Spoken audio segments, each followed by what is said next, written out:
What if your life were a script you crafted before ever taking your first breath? What if every tear shed, every laugh shared, and every hurdle faced were parts of a puzzle your soul deliberately chose to piece together for meaning and fulfillment?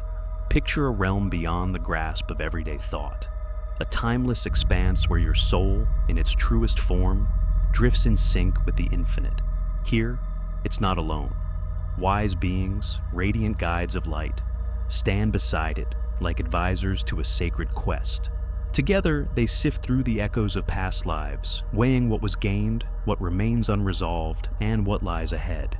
This idea, though it might feel like a dream, anchors many spiritual beliefs. In Hinduism and Buddhism, the cycles of karma and rebirth suggest our paths reflect ancient decisions. In Hermetic wisdom, the soul's freedom to shape its fate blends with universal creation. Even mystical Christian teachings hint at a purpose woven before we arrive. Before stepping into this world, your soul picks every thread, the family to cradle it, the trials to forge it, the meetings to enlighten it. Guided by karma, a cosmic rhythm balancing past deeds, and its own will, it designs a unique mosaic of moments. This isn't a fixed fate, but a living blueprint, adjustable by choices made here. Why undertake this? Because the physical realm, with its dance of highs and lows, is the perfect stage for the soul to learn, connect, and rise. In this narrative, we'll trace this unseen voyage, from the soul's pre-life design, through its first earthly step, and beyond death, to the ultimate release from return. Brace yourself for a journey that might shift how you see your existence, a tale of intentional choices, spiritual growth, and an inevitable reunion with the boundless. The soul's pre-birth design. Before you existed here, your soul lingered in a state of pure awareness, a dimension untouched by clocks or borders, linked to the wellspring of all being. Call it the divine, the cosmos, or universal essence. In this hallowed space, it collaborates with luminous mentors, evolved spirits who counsel it with care. Together, they review the tapestry of prior lives, noting lessons mastered, gaps unfilled, and energies to harmonize. Karma steers this, not as a weight or penalty, but as a teacher. Every deed, whisper, or intent ripples outward, and the soul decides how to weave those waves into its next chapter. From this foundation, the soul sketches its course. It selects its kin, perhaps a nurturing clan to foster trust, or a turbulent one to build grit. It opts for a form, maybe a sturdy frame for bold trials, or a fragile one to cultivate grace. The era and culture matter too. An age of strife might spark bravery. A time of plenty might nurture giving. Nothing's by chance. Each choice fuels growth. The soul also binds itself to others through pacts. These agreements set the stage for earthly crossings. A companion offering solace, a love igniting surrender, even a foe stirring patience. Two souls might agree to play parent and child to explore mutual care, or rivals to unlock mercy.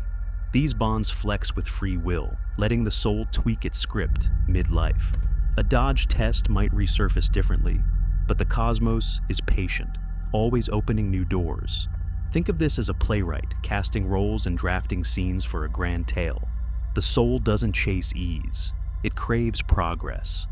It knows the earthly plane, with its joys and stings, is the ideal classroom for compassion, unconditional love, and insight.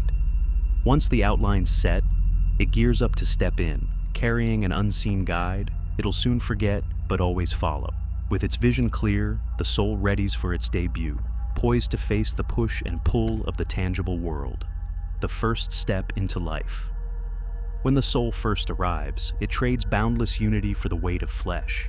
This shift jars. From endless freedom, it enters a tender shell bound by time, space, and raw human feelings. That rift stirs a quiet ache, a yearning for a home it can't name, but feels in its core, what sages might call a longing for eternity.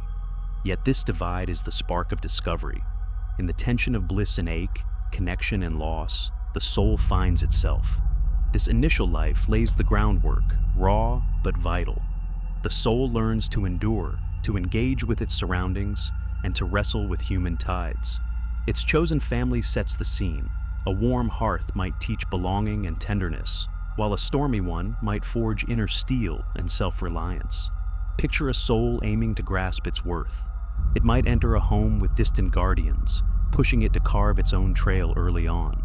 Every moment, however small, stacks stones in its tower of understanding. Familiar spirits tied by preset vows cross its path.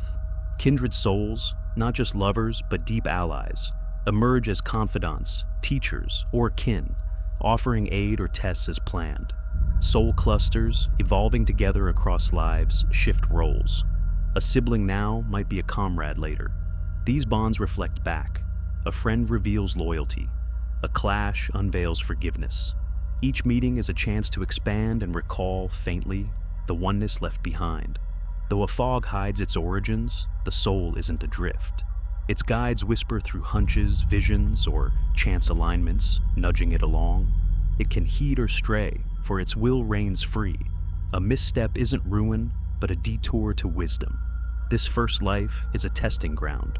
The soul stumbles, loves, and grows, sowing seeds for what's next. Death doesn't close the curtain, it lifts it, revealing a space to ponder and prepare anew, beyond the veil of death.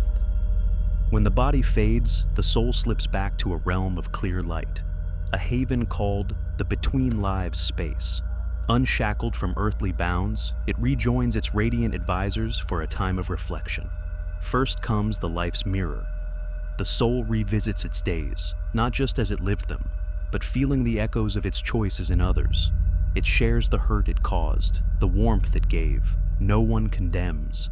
The lesson shines through what it sees. This is its own truth laid bare, showing where it soared and where it still seeks. Next, it tunes the scales of karma. Karma isn't a lash, but a guidepost, a flow to align. The soul spots imbalances, perhaps a selfishness to soften with kindness or a wound to heal with trust, and maps how to mend them. It might pick a life of giving to learn humility or reconnect with a wrong spirit to restore peace. Its mentors lend insight, yet the soul holds the reins, crafting its way forward. From this, it dreams up its next chapter. It chooses a new lineage, a form, and a setting to match its unfinished work. To master patience, it might take a life of struggle. To grow empathy, a cradle of need. Old pacts renew. A past ally might return as a lover, a former thorn as a chance for grace. Pivotal moments, meeting a sage, facing a blow, are sketched as sparks for its rise. Yet freedom endures. On Earth, the soul can veer off script, shun a task, or seize a surprise. And the cosmos bends, weaving fresh roots. Before descending, a mist dims its memory, ensuring its steps feel real, not rehearsed. This after-death pause bridges lives, a breath between acts, and after many turns, the soul might claim its release, stepping beyond the wheel of return. The road to release. Breaking free from rebirth isn't fleeing life, but awakening to a deeper truth.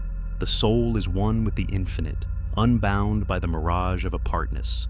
Known as liberation, enlightenment, or ascent, this peak crowns the spirit's trek.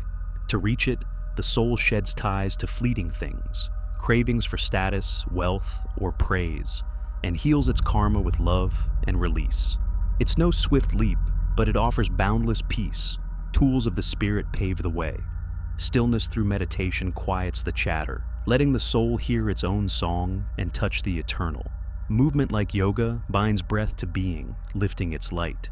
Acts of pure giving, aiding without gain, melt the self's edges, sinking the soul with all that is.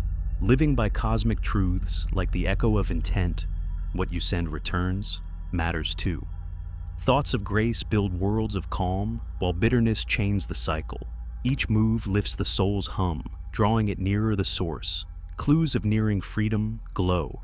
A calm unshaken by storms, a love that holds all as one, a pull to uplift from joy alone.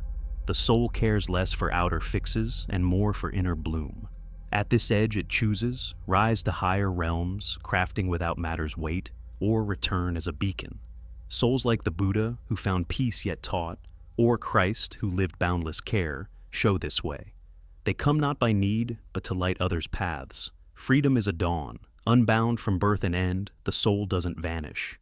It unfolds, dancing with the infinite in fuller awareness. It's the end of false divides and the start of a knowing embrace. For the soul, it's seeing it was always whole, always flame, a spark that, merging with the vast, finds it is the vastness itself. The soul's voyage is a cosmic masterpiece, spun from strands of choice, growth, and care. From its pre-life crafting, where it picks its lessons with foresight, to its release, where it melts into the eternal, each life is a stroke of self-revelation.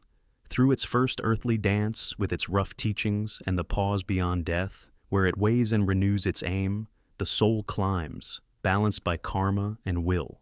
The endgame, transcendence, is knowing its timeless core.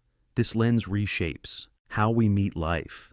If every pang was picked to build strength, every joy to recall love, we're not chance's pawns but shapers of our ascent. It calls for kindness, to ourselves, to all, and meaning, each dawn is a chance to rise. As Rumi mused, "You're not a drop in the sea, you're the sea in a single drop." Let that sink in, urging you to see your struggles and wins anew. May this tale stir you, ponder your road, release what's gone, cherish what's here. The soul knows its way, it always has. And in the end, every twist, however winding, leads home, back to love, to oneness, to the endless embrace of the divine.